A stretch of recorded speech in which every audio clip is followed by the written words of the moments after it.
हम त भोले बाबा के अजबे राजधानी देखनी। हम त भोले बाबा के अजबे राजधानी देखनी। राजधानी देखनी। हम त भोले बाबा के अजबे राजधानी देखनी।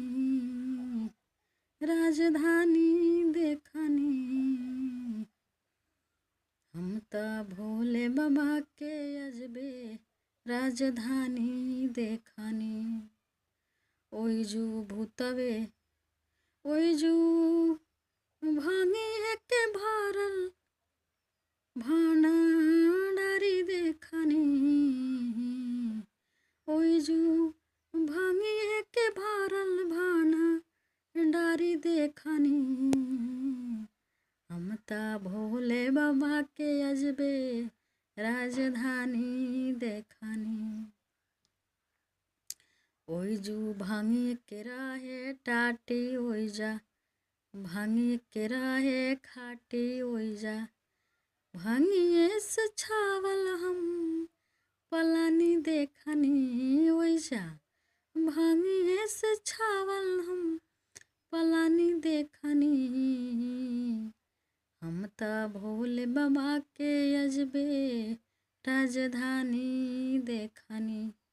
हम त भोले बाबा के अजबे राजधानी देखनी।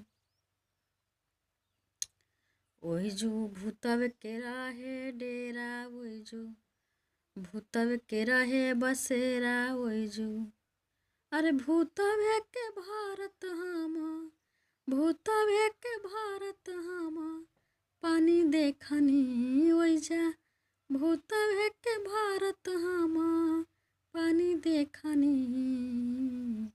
अपना भोले बाबा के अजबे राजधानी देखनी। अपना भोले बाबा के अजबे राजधानी देखनी।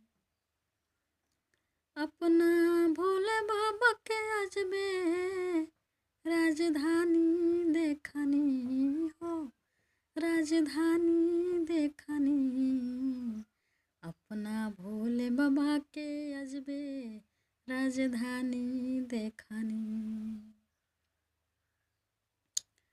ओइजू भूतवे बर्तन माजे ओइजा भूतवे खाना बनावे ओइजा भूतवे बर्तन माजे ओइजा भूतवे खाना बनावे ओइजा भूतवे से भरल घर दुआरी देखनी। ओइजा भूतवे से भरल घर दुआरी देखनी।